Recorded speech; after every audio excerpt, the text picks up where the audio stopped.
Hello guys, मैं doctor Kishlay और I hope कि आप सभी ने हमारे फर्स्ट पॉडकास्ट को काफ़ी इन्जॉय किया होगा, dangers of vegan diet part 1। आज का एपिसोड हमारा पार्ट 2 के बारे में है। सेम है बट उसका एक्सटेंशन है। तो आज का वीडियो भी काफ़ी मज़ेदार, इंसाइटफुल, काफ़ी इंटरेस्टिंग होने वाला है।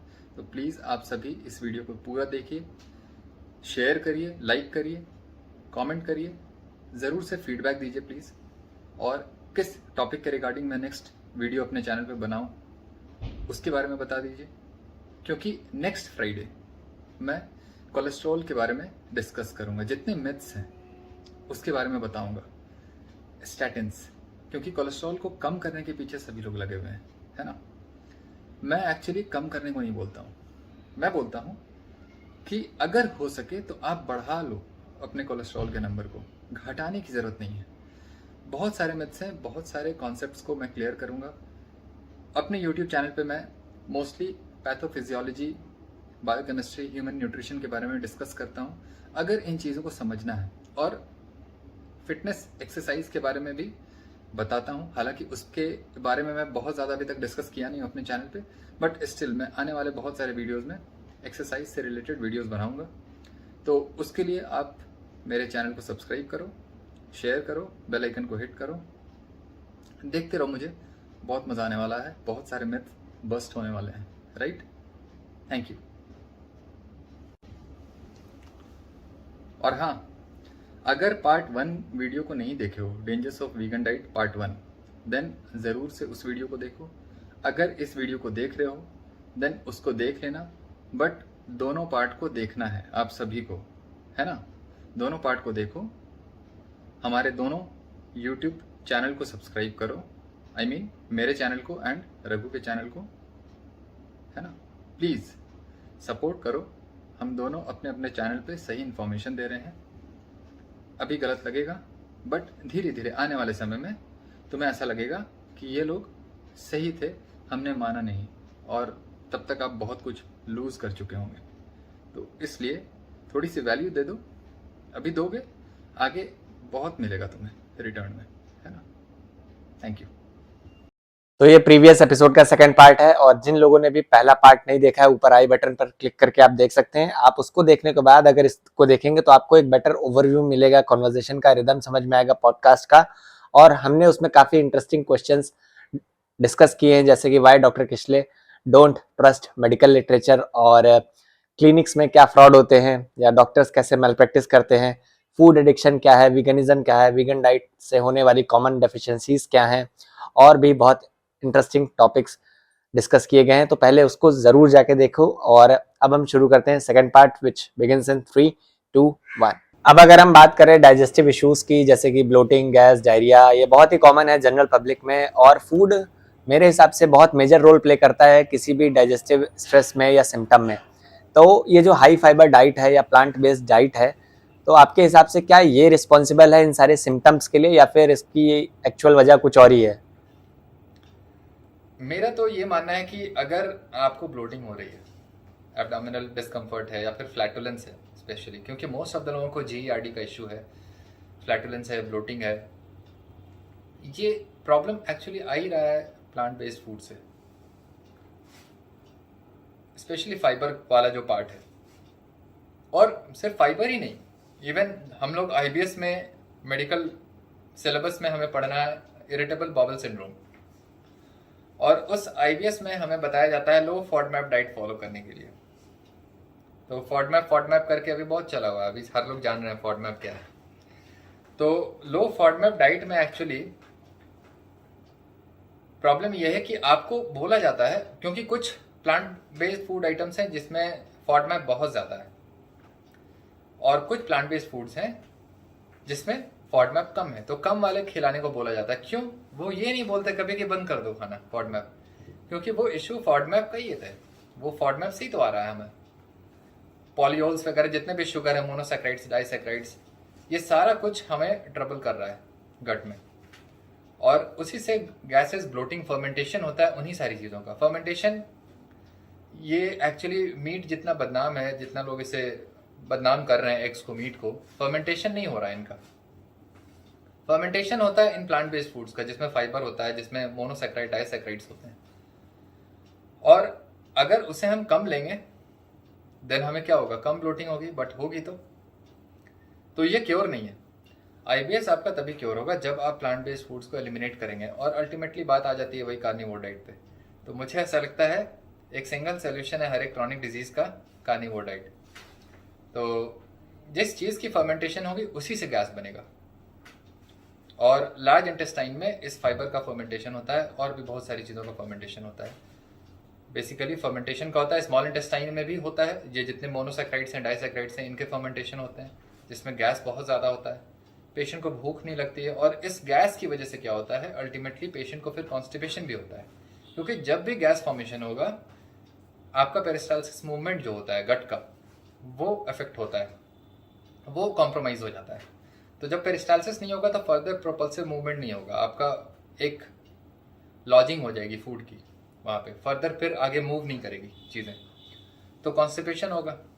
और फिर उसके बाद से एपेटाइट कम हो जाएगा आपका, फिर जीईआरडी का भी इशू आएगा, इरेक्टेशन होगा, मतलब बेल्चिंग, ब्लोट, ये बर्पिंग, ये सारी चीज़ें होने लगती हैं।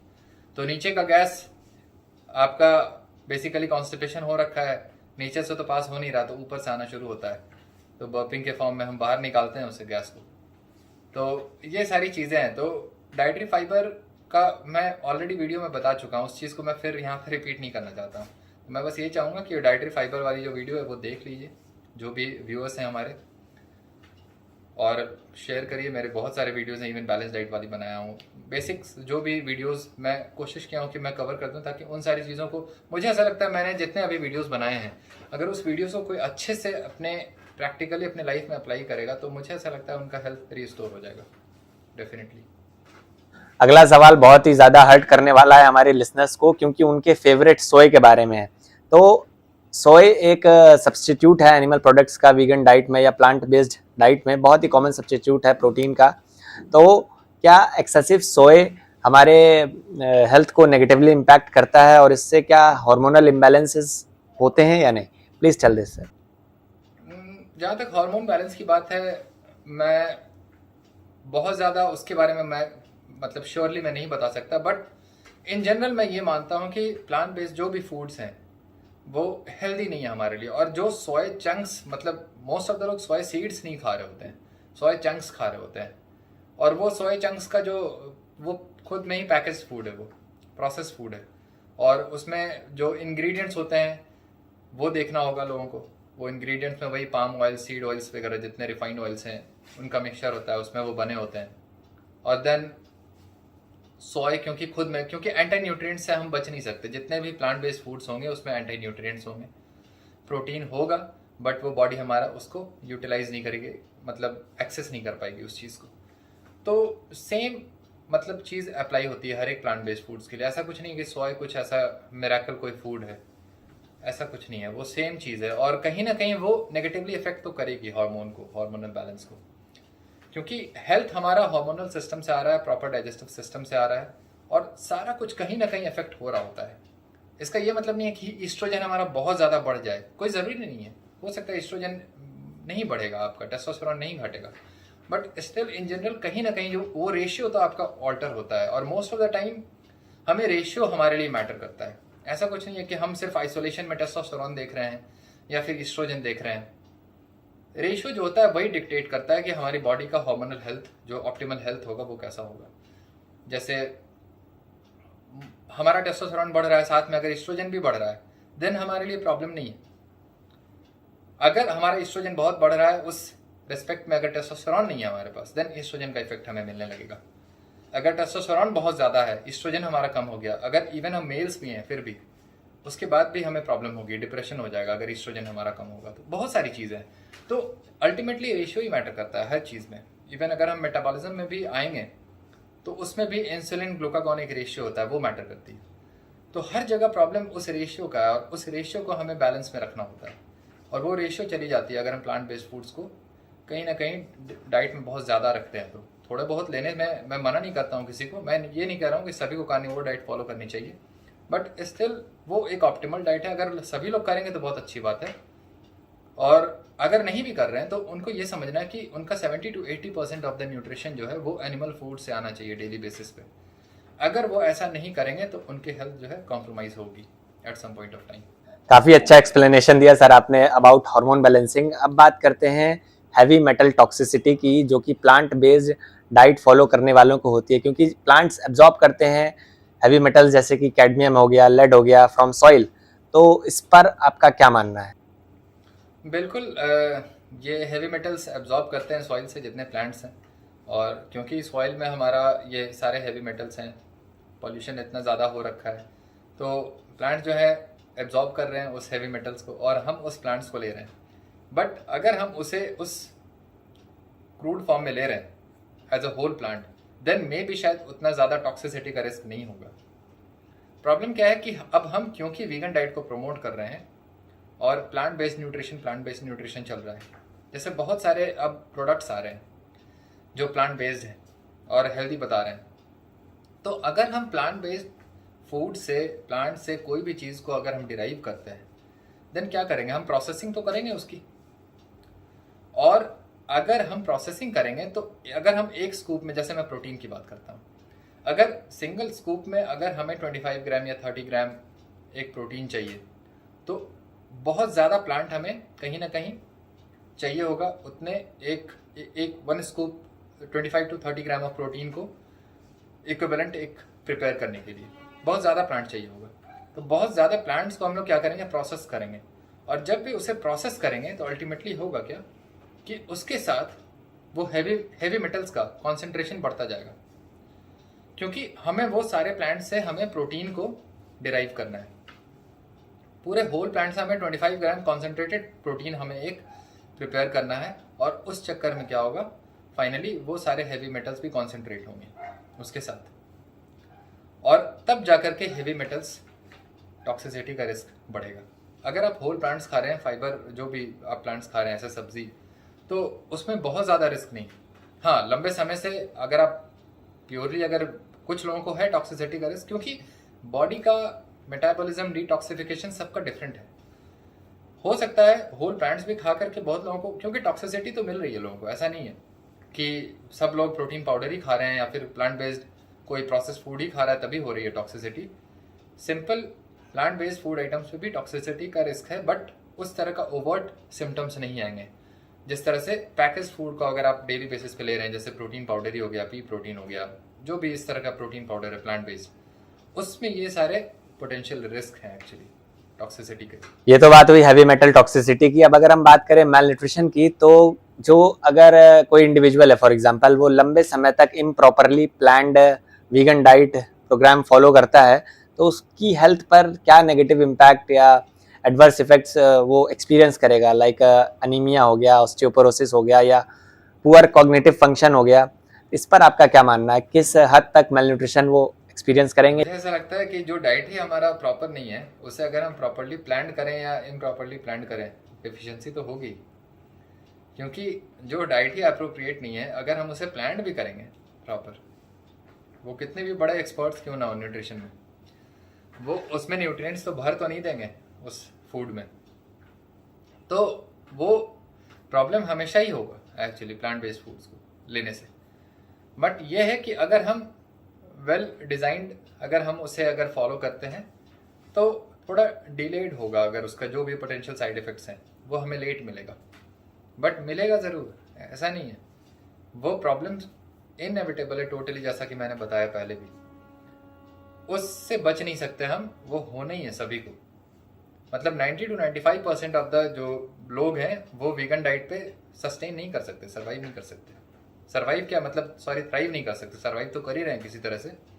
हमारा जो मॉडर्न मेडिसिन आ गया है उसकी वजह से सर्वाइव कर ले रहे हैं, लेकिन क्वालिटी ऑफ लाइफ बहुत पुअर है लोगों की, पूरी तरह से डिपेंडेंट है, बेड रिडन है सभी लोग, मतलब ऑस्टियोपोरोसिस, फ्रेलिटी सब कुछ हो रखा है, डिप्रेशन, और इससे सभी की लाइफ एक्चुअली अफेक्ट होती है। लोगों को लगता है पेशेंट है, लेकिन पेशेंट के पीछे सब लोग लगे हुए हैं, घर वाले सब, कहीं ना कहीं उनको जॉब, डेली बेसिस पे जो जॉब कर रहे हैं वो अफेक्ट हो रहा है, उनका अपना काम अफेक्ट होता है।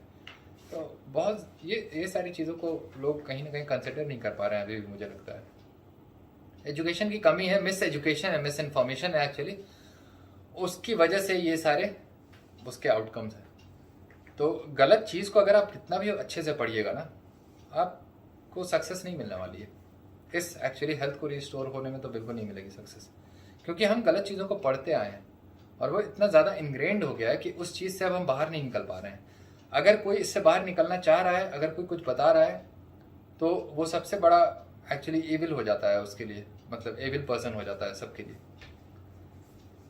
ये प्रॉब्लम है एक्चुअली, ऐसी सोसाइटी है हमारी कि सिस्टम के अगेंस्ट आप जब भी कुछ बोलेंगे तो आपको लोग अच्छा मानेंगे ही नहीं, वो बोलेंगे बेकार आदमी है, एकदम फालतू आदमी है, घमंडी है, बस यही है। बिल्कुल बिल्कुल सर। अब अगर हम बात करें प्लांट बेस्ड प्रोटीन से या फिर प्लांट बेस्ड फूड से किसी को एलर्जी डेवलप हो सकती है, जैसे कि ग्लूटेन हो गया, नट्स हो गया, या फिर ऐसी किसी भी सोर्स से, क्या वीगन डाइट या प्लांट बेस्ड डाइट फॉलो करने वाले एलर्जीज डेवलप कर सकते हैं या नहीं?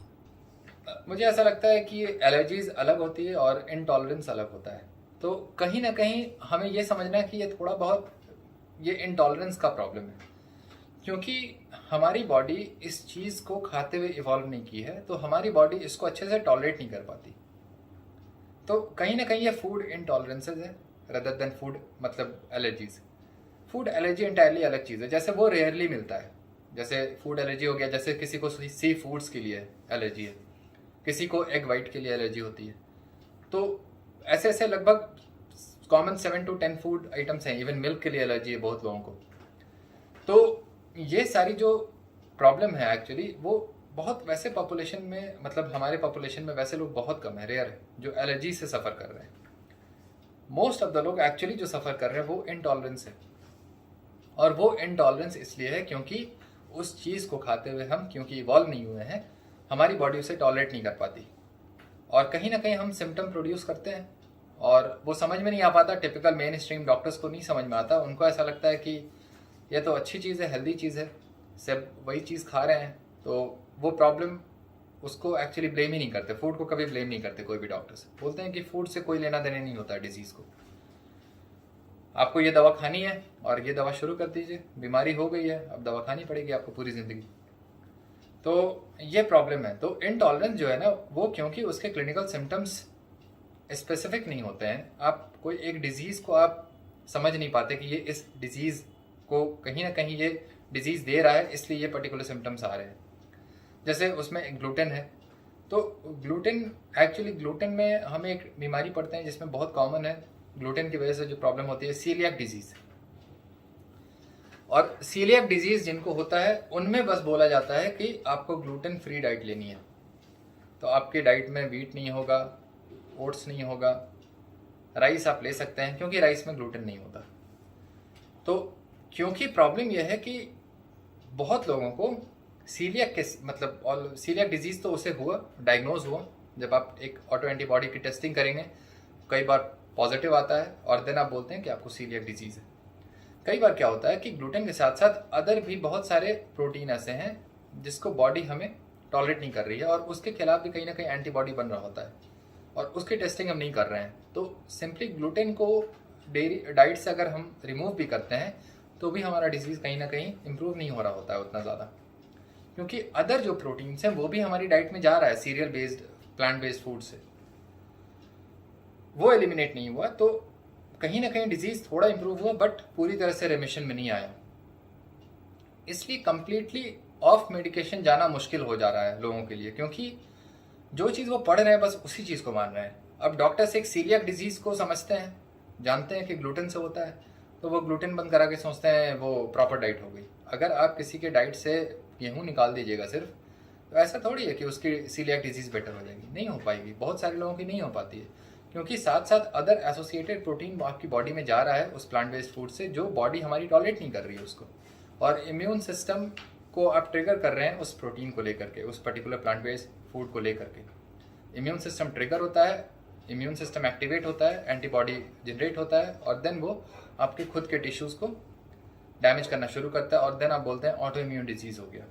तो फर्स्ट प्लेस पे आप गलत फूड को डाले, जिसके लिए बॉडी एक्चुअली कहीं ना कहीं एकस्टम नहीं थी उस चीज़ को खाने के लिए, क्योंकि हम उस तरह से खा के इवॉल्व नहीं हुए हैं।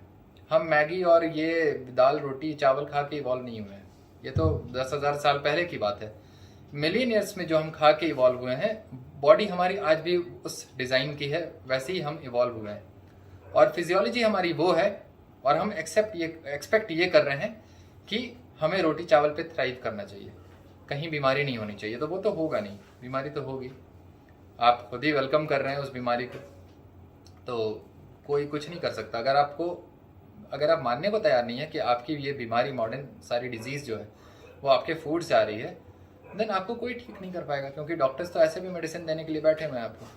तो जो गिने चुने लोग हैं जो आपको इससे बाहर निकालने की कोशिश कर रहे हैं, एटलीस्ट उनकी बात को समझिए, थोड़ा सा सुनिए पेशेंटली, तब जाकर के आपकी डिजीज़ कहीं ना कहीं बेटर हो पाएगी। तो ये इंटॉलरेंसेज है बेसिकली, ये फूड इंटॉलरेंस बहुत कॉमन है। मोस्ट ऑफ द लोग टॉलरेट नहीं कर रहे हैं, और प्रॉब्लम यह है कि ग्लूटेन, बहुत लोगों को लगता है कि क्योंकि मुझे सीलियाक डिजीज़ नहीं है तो मैं गेहूँ खा सकता हूँ, सब कुछ खा सकता हूँ। ऐसा नहीं है, वो ग्लूटेन कहीं ना कहीं आपको इफेक्ट कर रहा है। हो सकता है वो सीलियाक डिजीज़ का एक सीवियर फॉर्म ना ले, बट आपके गट को डैमेज तो कर ही रहा है वो। आज न कल हो सकता है आपको कोई और ऑटो इम्यून डिजीज़ हो जाएगा, जो आप समझ नहीं पाएंगे कि ये क्यों हुआ, क्योंकि ऑटो इम्यून डिजीज़ का ट्रिगर गट से ही आ रहा है आपका, और आप गट को डैमेज कर रहे हैं। कोई ज़रूरी नहीं है कि हम ग्लूटेन खा के हमें सिर्फ सीलियाक ही डिजीज़ होगा, कोई और ऑटो इम्यून डिजीज़ भी हो सकता है, ट्रिगर हो सकता है उससे।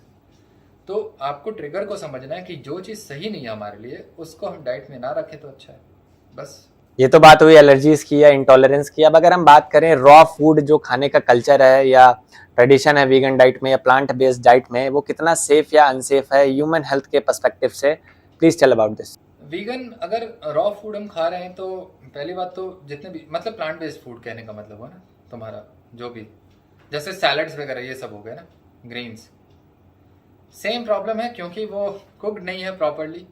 अब क्योंकि वो रॉ सैलड्स हैं तो बहुत लोगों को सैलड्स भी टॉलरेट नहीं होता है। अगर थोड़े अमाउंट में लेंगे तो उनको ट्रबल नहीं होगा मे बी, बट सैलड खा करके, ग्रीन सैलड जो पूरा भर भर के लोग खाते हैं, मोस्ट ऑफ द लोग टॉलरेट नहीं कर पाते, क्योंकि फाइबर बहुत ज़्यादा अमाउंट में गया उनकी डाइट में, और क्योंकि वो कुक्ड नहीं था तो जितने फाइबर थे वो, most of the fibre insoluble होते हैं।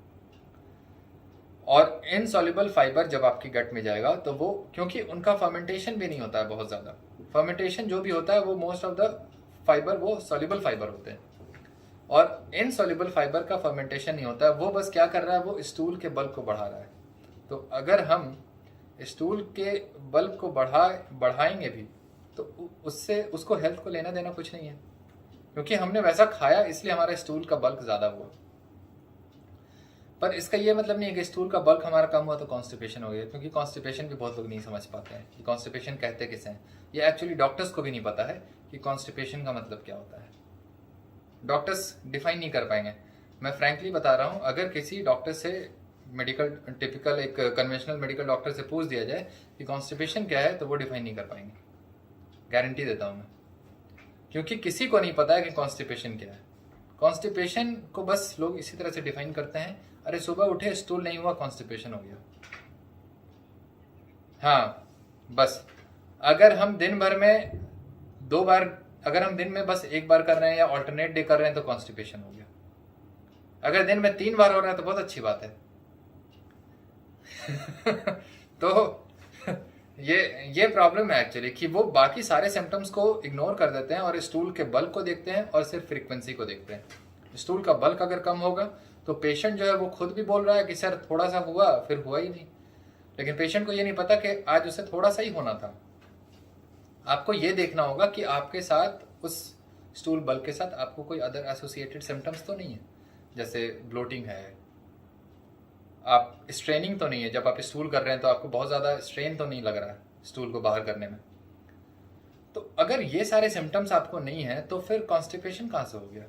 आप जो फूड लिए होंगे मे बी उसमें कुछ हुआ होगा, फूड चेंज होता है क्योंकि डेली बेसिस पे कोई ना कोई कुछ, कभी बाहर का खा लिया, कुछ खा लिए, उससे आपका गट इफेक्ट होता है और स्टूल का वॉल्यूम उससे चेंज होता है।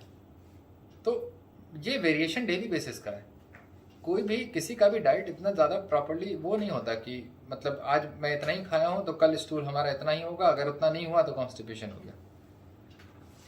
तो ये सारी चीज़ मिसअंडरस्टूड है, क्योंकि जो सारे इन्फॉर्मेशन ही हमारे पास गलत है, तो अंडरस्टैंडिंग कहाँ से आएगी अच्छी? मिसअंडरस्टैंडिंग ही होगी हर चीज़ की। इंसुलिन रेजिस्टेंस समझ में नहीं आता किसी को, डायबिटीज़ समझ में नहीं आता, ओबेसिटी समझ नहीं आता। अगर आप डायबिटीज़ ओबेसिटी को ही नहीं समझेंगे तो फिर आप क्रॉनिक डिजीज़ को कहाँ से रिवर्स कर पाएंगे, क्योंकि सारे क्रॉनिक डिजीज़ तो कहीं ना कहीं इसी से एसोसिएटेड है। बस वही प्रॉब्लम है। तो ये डॉक्टर्स को समझना है, बस यही तो बता रहा हूँ मैं अपने वीडियोस में। प्लांट बेस्ड डाइट के जो प्रोपोनेंट हैं, अगर उनसे पूछा जाता है कि एंटी न्यूट्रिएंट्स जो प्लांट में होते हैं उसके ऊपर आपका क्या मानना है, तो वो काउंटर रिप्लाई करते हैं कि अगर हम ओवरनाइट सोक कर देंगे या फिर प्रॉपरली कुक करेंगे अपने फूड को या प्लांट्स को, या फिर हम छिलका उतार देंगे उन चीज़ों का या सब्जियों का या फिर किसी भी चीज़ का, तो उसकी एंटी न्यूट्रिएंट प्रोफाइल खत्म हो जाती है and they are safe to eat. Actually what do you think of this? तो नहीं होती, कम होती है, और वो भी कितना कम होती है ये किसी को नहीं पता है, क्योंकि कोई इस पे रिसर्च नहीं है, कोई एविडेंस नहीं है हमारे पास। बस स्पेक्यूलेशन है कि हमने सोक कर दिया या थोड़ा सा कुक कर दिया तो एंटी न्यूट्रिएंट्स थोड़े कम हो गए, तो उसके जो न्यूट्रिएंट्स हैं वो भी अब हमें मिलेंगे, लेकिन कितना क्या हुआ नहीं हुआ कौन जानता है। तो ऐसा नहीं है कि वो आप कर दिए तो वो ऑप्टिमल हो गया आपके लिए, ऐसा नहीं है। वो बॉडी में आप इवन अगर ले भी रहे हैं, सोक करके ले रहे हैं तो ठीक है, थोड़ा आप उससे इम्प्रूव कर लिए, बेटर कर दिए, लेकिन वो रिक्वायरमेंट नहीं है हमारा। अगर नहीं भी लेंगे तो कोई दिक्कत नहीं होगी। मेरा बस यही कहना है कि आप एग्स और मीट पे आप टोटली बिना किसी सिम्टम के, बिना किसी बीमारी के आप आराम से जी सकते हैं, और मुझे ऐसा लगता है 100 ईयर्स से तो मतलब ईजिली आप क्रॉस कर जाएंगे, ये मेरा मानना है। क्योंकि जिस तरह का इम्प्रूवमेंट, मैं रिमार्केबल इम्प्रूवमेंट खुद में देखा हूँ, अपने घर वालों को देखा हूँ इम्प्रूव होते हुए इस डाइट पे। क्योंकि मेरी मम्मी को भी पेन हमेशा ही रहता था रिस्ट में, क्योंकि मम्मी भी 60 क्रॉस कर गई अब, और ऑस्टियोपोरोसिस तो अब तो सभी को 40s के बाद ही हो रहा है।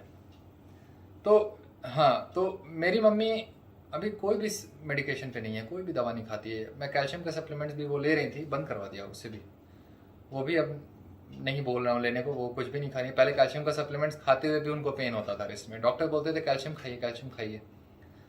मैं बोला एक काम करिए, अब मीट खाइए, सब कुछ बंद करिए, देखते हैं क्या क्या की डेफिशिएंसी होती है और क्या क्या सिम्टम्स रहते हैं। तो मैं ये नहीं देखता हूँ कि मतलब लोग एक्चुअली क्या कर रहे हैं इस एज में, 60 के एज में। मैं ये देखता हूँ कि पेशेंट को सिम्टम है या नहीं है। अगर पेशेंट को सिम्टम है, बोन पेन है या फिर किसी तरह का कोई रिस्ट्रिक्शन है, देन मुझे ऐसा लगता है कि कहीं तो डिफिशिएंसी है। अगर कोई सिम्टम ही नहीं है तो मैं ब्लाइंडली क्यों ऐसे कोई भी सप्लीमेंट देता रहूँ किसी को। मेरी मम्मी को कोई पेन नहीं होता है, बहुत सारा, अब तो वो पहले से कहीं ज़्यादा काम कर पाती है मेरी मम्मी। तो ये होता है हेल्थ एक्चुअली। अगर मैं ये देख कर देने लगूँ कि मम्मी का, क्योंकि पोस्ट मेनोपॉजल पीरियड है तो कैल्शियम देना चाहिए, ये देना चाहिए, तब तो कैल्शियम मैं खिलाता रहता। और कैल्शियम खाते हुए उनको पेन था, जब मैं कैल्शियम बंद किया पेन ठीक हो गया, क्योंकि मैंने डाइट फिक्स कर दी, सब बंद करवाया, वो सब फ्रूट्स वेजिटेबल्स ये सब बंद करवाया,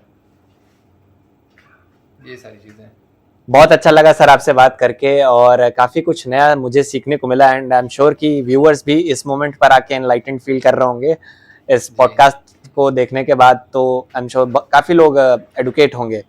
तो अगर किसी को अपनी हेल्थ रिस्टोर करनी है या फिर किसी सिम्टम से सफ़र कर रहा है या कोई हेल्थ प्रॉब्लम है, वो हेल्थ रिस्टोर करना चाहता है, तो आपको कैसे कांटेक्ट करे या कंसल्टेशन करनी हो अगर आपसे, तो वो कैसे कांटेक्ट करे? प्लीज़ अपने बारे में थोड़ा बताइए। बहुत सिंपल है, मतलब मैं तो बहुत इजीली अप्रोचेबल हूँ, एक्सेसिबल भी हूँ, हर एक जगह मेरा नंबर है। बट हाँ, जहाँ तक वीगन डाइट की बात है, तो वीगन डाइट करना तो किसी को नहीं चाहिए, इंसान को तो बिल्कुल नहीं करना चाहिए। हाँ, अगर स्टैंडर्ड डाइट पे अगर वो हैं, तो अगर वो ऑल ऑफ अ सडन अगर वो कार्निवोर डाइट को नहीं सोच रहे हैं, देन मैं उनको ये बोलूँगा कि आप वीगन डाइट करिए। वीगन डाइट पे करते हुए आप अगर अगर आप बेटर फील कर रहे हैं, देन कंटिन्यू करिए। बट मैं पहले ही बता दूंगा कि ये प्रॉब्लम तो होगी आपको, तो मैं बस सारे इन्फॉर्मेशन मैं चाहता हूँ दे दूँ पहले ही, क्योंकि पेशेंट को सही इन्फॉर्मेशन, जनरल पब्लिक को सही इन्फॉर्मेशन पता होनी चाहिए। कभी भी ये बोलना नहीं चाहिए कि आप वीगन डाइट करिए, ये बेस्ट डाइट है आपके लिए, क्योंकि ये बेस्ट डाइट नहीं है, इतना हमें पता है। तो आपको उसके पोटेंशियल साइड इफेक्ट्स को बता देना होगा पहले, क्योंकि आप नॉनवेज नहीं खा सकते, क्योंकि हर लोग कहीं ना कहीं रिलीजियस हैं बहुत ज़्यादा, धर्म को मानना, ये वो करना। तो अगर उस चीज़ को ध्यान में, अगर उस चीज़ को प्रायोरिटी वो ज़्यादा देते हैं, तब तो वो नहीं खाएंगे नॉनवेज, इतना मुझे पता है। ऐसे लोग हैं जो कितना भी कुछ कर लो, बोलेंगे कि आपकी बीमारी अगर इससे बेहतर होगी अगर आप मीट को खाएंगे, एग्स को खाएंगे, वो बोलेंगे मैं नहीं कर सकता। तो मैं उनको यही बोलूँगा कि आप फिर वीगन करिए। वीगन पे हो सकता है आपको इम्प्रूवमेंट हो, गारंटी नहीं है, उस पर भी गारंटी नहीं है कि इम्प्रूवमेंट होगा ही, बट चांसेस है कि थोड़ा इम्प्रूव हो सकता है। बाद में आपको न्यूट्रिशनल डेफिशिएंसी का प्रॉब्लम होगा। इनिशियली तो आपको इन्फ्लेमेशन इम्प्रूवमेंट से, इन्फ्लेमेशन के इम्प्रूव होने से आपको बेटर फील होगा उस डाइट पे, लेकिन जब न्यूट्रिशनल डेफिशिएंसी होगी देन आपको मलेज, फटीग, लेथार्जी, ये सारी चीज़ें होनी शुरू होंगी और दिमाग आपका काम नहीं करेगा, फिर आप डिप्रेस्ड हो जाएंगे। तो ये सारे आने वाले समय में ये आपके साथ एक डेंजर होता है वीगन डाइट का। तो हाँ, डिजीज़ को बेटर करने के लिए पहला ट्रांजिशन जो है, फर्स्ट स्टेप जो होगा वो सही है उस पॉइंट ऑफ व्यू से, लेकिन वो ओवरऑल हेल्थ के लिए सस्टेनेबल डाइट बिल्कुल नहीं हो सकता ह्यूमन के लिए, कभी भी नहीं। और जहाँ तक मुझे अप्रोच करने की बात है तो नंबर मेरा पब्लिक है, सब कुछ ही पब्लिक है मेरा, कुछ भी प्राइवेट नहीं है मेरा। Facebook public, Instagram.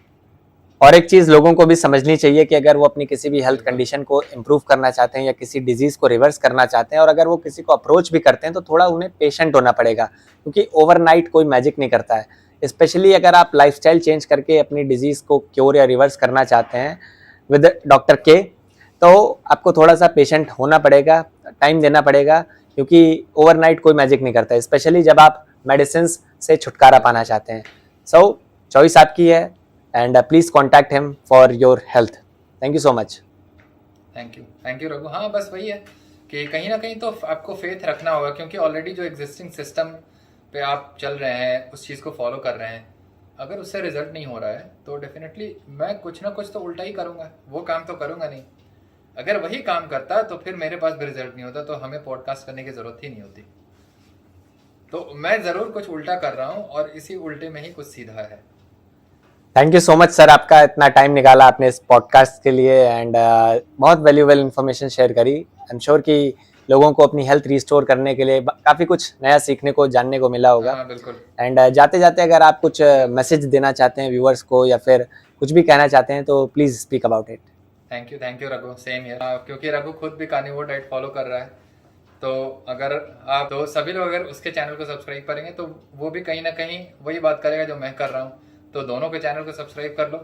अगर एक ही चीज़ को बार बार सुनोगे, डिफरेंट लोगों से सुनोगे, तो कहीं ना कहीं ज़्यादा तुम्हें ट्रस्ट, सभी लोगों को ट्रस्ट बिल्डअप होगा इस पर्टिकुलर लाइफस्टाइल पे। तो मैं यही बोलूँगा कि मेरे चैनल को सब्सक्राइब करो, सबसे शेयर करो, सेम रघु के चैनल को भी सब्सक्राइब करो।